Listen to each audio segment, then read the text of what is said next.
Good morning, beloveds. All right. So I got a new camera. No, I got a new phone. Um, I've been with Sprint for many years. I don't think I want to tell you how many years I've been with Sprint. But basically since I was in college.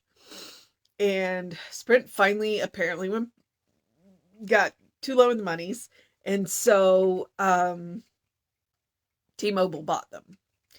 And T-Mobile kept sending us letters going, hey, you need to get new phones because your phone is not compatible with our network. And finally, due to circumstances, what have you, uh, we, Tom showed up to check what was going on with our bill. And they were like, yeah, I know you got a letter saying June, but yeah, it's actually March. They're literally shutting down the frequency that our phones ran on. So we had to get new phones, and he was going to do it on Friday. And I was like, no, you can't just pick a phone for me. I'm sorry. I love you, but no. And actually, and we didn't, T-Mobile picked the phone, but I went to, so we went on Sunday and we went to the one close to where we go to church, and they didn't have the phone that T-Mobile had recommended. So Tom was like, well, we can go home. And I was like, no, we'll go. We drove over and picked up the phone. And so if it looks different, that's why it's a new camera. Uh, and I haven't learned all the ins and outs, but it was a relatively painless process this time. Uh, I was actually able to transfer pretty much everything. The only thing I didn't ask it to transfer is my photos, because there were 40,000 on the other phone, and I am not exaggerating. I was like, nope, we don't need the photos. They can stay because I own the phone. So, and I've uploaded a whole lot of them to Facebook anyway. So, all right, hang on one second. Okay. I'm in the room with the cats, so things happen. All right. It is February 21st. Our title is God is Never Late. Mind is always on time, and so am I.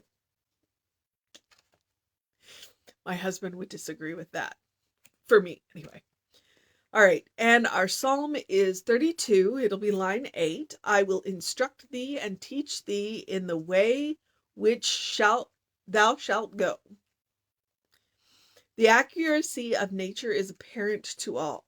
The universe is an orderly system of intelligence, and we exist in it as orderly spiritual beings. Procrastination and delay are unknown to the divine presence and should be unknown to us. Time, spiritually understood, is an orderly method of living easily. Its sole value is measurement. Many people develop an unconscious resistance to time and are habitually late for appointments. These same people usually find their demonstrations delayed because they are in a consciousness of delay. If we are often late in our daily schedules, we can hardly expect the law of mind to deliver our demonstrations at the instant we think they should appear, because the law can only deal with our own thought. Students of this teaching would do well to think deeply on this idea. Ideas appear on time. Nature is orderly and accurate. We can easily discipline ourselves to new habits of time which agree with God's. I live in the presence of God, where all is accurate, orderly, and right. There is no delay in God's response to me, as I now clear my thought of every belief of delay.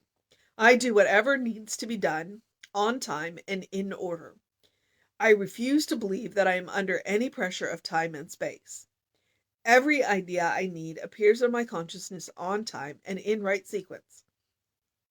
I see my watch as a friendly means of being prompt in every engagement this day. I arrive on time with ease and peace of mind. I am accurate, prompt, and orderly in everything I do. As the Spirit in me doth the work, it is easy and light. God is never late. Mind is always on time, and so am I. And if my husband were here, he would be giggling. No, he'd be laughing his butt off at me. That's exactly what it is. Because I inherited from my mother this thing about time. Now, here's the thing. Time isn't real. Time, as he said in here, time is a measurement. There are two proverbs that I like. One of them is a troll proverb, and time is what we use to keep everything from happening at once, which actually is just as accurate as anything else when you think about time. And the other thing is that time was invented so we could boil an egg. They're both funny. Time is not real, but time is something that we use to get where we need to go. And so when we let time, the measurement of time, pressure us, it makes us flustered. If you're a Dune fan, you might be familiar with the concept of folding time and space, because it's possible. Due to my mother being who she is and being chronically late, she was here, and this was years and years and years ago. And she decided, she flew in and flew out. And God bless her, she flew in Hobby, in and out of Hobby, which is on the other side of town. And I live in just outside of Houston. So when I say the other side of town, we're talking, over an hour. And she delayed our departure. And she was not convinced that we would make it to the airport on time. Not only did we make it to the airport on time, but she watched her luggage load on the airplane, because that was the other thing she was afraid of, that it wouldn't get loaded. Now, to be fair, Hobby is a small airport. Security's not that hard to get through. The lines aren't long, and with it not being that big, it's not that far from where you check your luggage to where it gets on the airplane. But she was freaking out the entire drive, and I'm like, would you just relax? I've got this. We'll get there on time. Or we'll get there in plenty of time. And I did a little treatment, and we got there in plenty of time. So whatever else Ernest says about being orderly and what have you, and it is mannerly to show up on time, time isn't real. So if you can let go of the pressure of time, your life will probably work a little bit better. Now, I didn't say let go of time, because it is, like I said, mannerly to show up on time. But one of the things that I will tell you is, and I forget where I learned this, but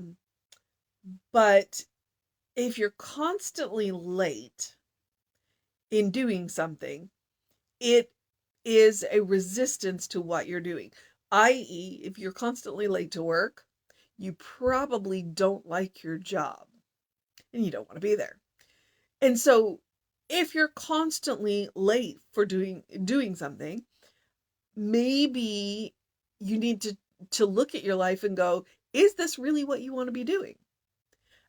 It may call for an attitude adjustment, or an adjustment in what it is that you're continuously late for. So just some thoughts to think about. All right. So God is never late. And God isn't. Our expression of God, that's on us.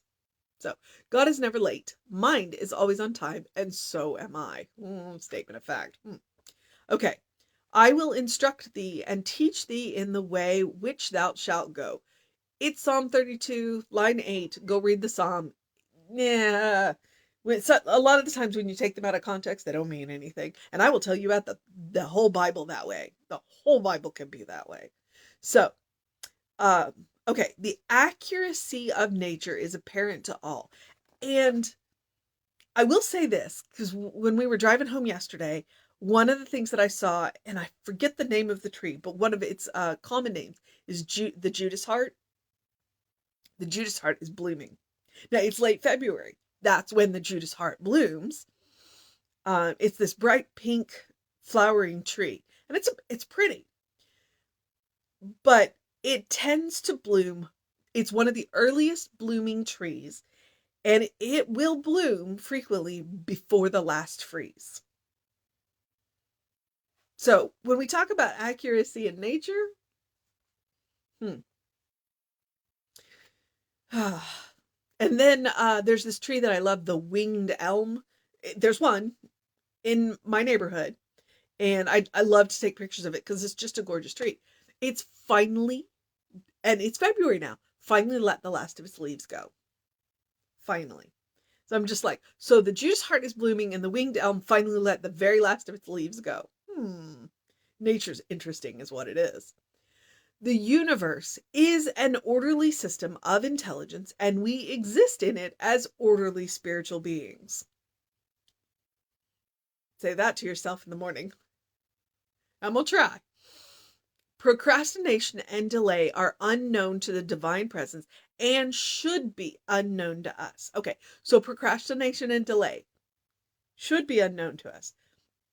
And if they are not, why not? And I will tell you that procrastination can be a symptom of perfectionism.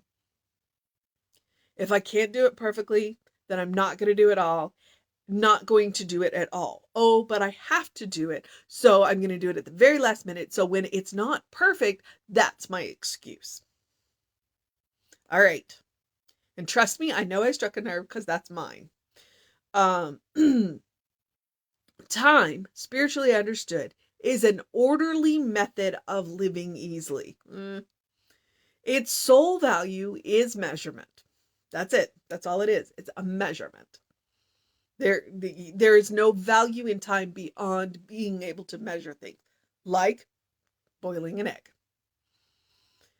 Many people develop an unconscious resistance to time and are habitually late for appointments. And that's what I'm saying. Is it because we don't want to do it?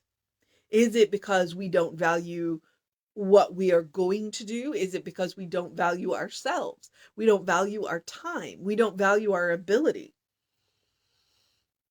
These same people usually find their demonstrations delayed. And again, we can go back to talking. Do they not value themselves? Do they not believe that they are worthy of the demonstration of which they are asking for? Because they are in a consciousness of delay. If we are often late in our daily schedules, we can hardly expect the law of mind to deliver our demonstrations at the instant we think that they should appear. I'm just going to let you think about that one. Because the law can only deal with our own thought. Ouch. Students of this teaching would do well to think deeply on this idea. And that's why I talk about the trend of our thought. We can have a bad day. No big deal. We are having a human experience. A bad day isn't a bad thing. That's why we want to look at the trend. If we're having a series of bad days, then maybe we need to go back and look at what's going on in our heart, our head and our heart. A bad day won't derail us. Just like a bad thought won't derail us. But we want to look at the trend of. All right? So we would do well to think deeply on this idea. So if things are showing up later than you think that they should, maybe you want to go back and look at your consciousness. Ideas appear on time. Nature is orderly and accurate. And you know what? Those trees push their leaves up. Plants push out from the ground. Most of the time, fairly orderly. Fairly orderly. With the climate being a little unstable, we'll see. We can easily discipline ourselves to new habits of time which agree with God's. It takes 21 days to create a new habit. Okay. I live in the presence of God, where all is accurate, orderly, and right. Wow, that is a power statement. If you got stuff to do, there you go. That is an excellent statement to start your day with. There is no delay in God's response to me, as I now clear my thought of every belief of delay. If you are waiting on something, there you go. I do whatever needs to be done on time and in order. I refuse to believe that I am under any pressure of time and space. They are constructs. They are constructs so that we can get information. Every idea I need appears in my consciousness on time and in right sequence. I see my watch as a friendly means of being prompt in every engagement this day. Which I would say is an argument for making sure that your whatever timepiece you use is something that you value. You know, buy a pretty one or one that does something interesting, and it doesn't have to be expensive. I was limited to what would work on me because I'm one of those lucky people that watches do not like. But lithium crystals, hey, but it was always fun to have a stopwatch. So, and now I use an activity monitor that if I get 10,000 steps, does fireworks. So, hey, it also shows me my heart rate. And so that's fun. If you're going to wear a timepiece, wear one that you enjoy. I arrive on time with ease and peace of mind. I am accurate, prompt, and orderly in everything I do. I should say that to myself more often. As the Spirit in me doth the work, it is easy and light. Because I remember that the power that I'm using to do what it is that I do isn't mine. It is coming from an inexhaustible source. And if it is coming from an inexhaustible source, that means that there will always be enough. God is never late. Mind is always on time, and so am I. All right, beloveds. The mission today, should we choose to accept it, try this one on for size. Hang on, where did it go?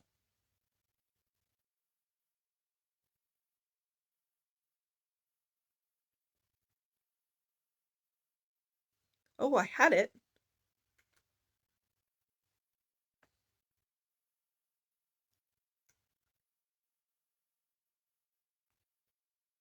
Oh, there it is. Okay, found it. I forgot where it started. The mission today, should we choose to accept it, is to refuse to believe that we are under any pressure of time and space. What? Yeah. Refuse to believe that you are under any pressure from time and space. Yes, we have things to do. Yes, we have places that we need to be. But we can give ourselves plenty of time to do that. We don't need to be pressured. All right? Your life will go a whole lot easier if you can relieve some of the pressure on yourself. And there's one of the places that you can do it. And sometimes that means getting up 5 minutes earlier. And that's all I'm asking. I'm not asking you to get up 10, 15 minutes early. 5 minutes. Sometimes 2 minutes is all you need. All right, beloveds. I am going to move into the process of my day. But before I do that, I am going to suggest the other spiritual practice that I recommend every day. And that is to do something loving for yourself, do something kind for yourself, do something compassionate for yourself. Whatever it looks like. Big, small, does not matter. The point is to do it. It does take 21 days to make a new habit. So, and you can do something as simple as 3 deep breaths. Especially before you go to say something to somebody. It gives you a minute to think. All right? It gives you a minute to create a response instead of a reaction. And it just feels good. Or, it can be something much bigger than that. I got a friend who loves his tea, and he makes an entire ritual out of drinking that tea. It only takes about 15 minutes, but he really enjoys that tea. That is loving, kind, and compassionate for yourself. So please do that. It is about creating a habit. It is about creating a default setting. It is about creating a first response. It is about creating a world that works for everybody by creating that loving, kind, compassionate response. Because if you can do it for yourself, you can do it for anybody. Trust me on this. So practice on yourself. You deserve your own love, your own kindness, your own compassion, because you are a beloved child of God. All right? And that's all the reason you need. Absolutely. Okay, I'm going to move on. So I'm going to encourage you to engage your mind and your body today, whatever that looks like. I'm going to encourage you to get a face full of bright light in the morning. It's cloudy here. It's going to be cloudy all week, so I'm going to be using artificial bright light to get me going in the morning, but you can see how energetic I am now. Bright light, early. Yay. Resets hormones. And drink plenty of water. Always, always, always. Hydration is super important. Your brain needs it to work. Okay. And then the last thing is the same thing I say every time. Open the windows of your soul. Allow the breath of heaven to remind you do live in heaven. Right here, right now. It is all around us. And the best way we can find it is to look for the good and praise it, as Emma says. All right, beloveds. I'm going to encourage you to have a great day, an amazing day, a wondrous day, a wonderful day, a staying dry day, because it's going to rain here all week, or go dance in the rain day if that's what you want to do. Hey, you know, a taking care of yourself day, a being on time day, a good day. And if that is too much pressure, simply have a day, because you are enough just as you are. All right, beloveds. There's lots going on. Our own Reverend Jesse is working on programs through CSL. So there's even more going on than just the stuff going on at the center. So feel free to check out the Constant Contact, which is just email info@creativelife.org. Get on that Constant Contact. That way you'll know what's going on, even when I don't. It'll also give you links to all of the social medias, because we're on Facebook and Instagram and TikTok and YouTube. And stuff is organized into playlists to make it easier to find on YouTube. So we are Creative Life Spiritual Center, or on TikTok and Instagram, we're Creative Life Spark. And I am the running Rev Ryan on 3 of the 4. I'm not on TikTok yet. So take care of yourself. Know that you're loved. Reverend David will be on Facebook Live around 5 p.m. with you, and I will be back with you at 9 a.m. And let me see if she's not purring, but oh, there's a Rita. Oh, there she goes. She's probably not purring loud enough for you to hear, but there's my Rita. All right, beloveds, take care of yourself. I'll see you next time. Know that you're loved.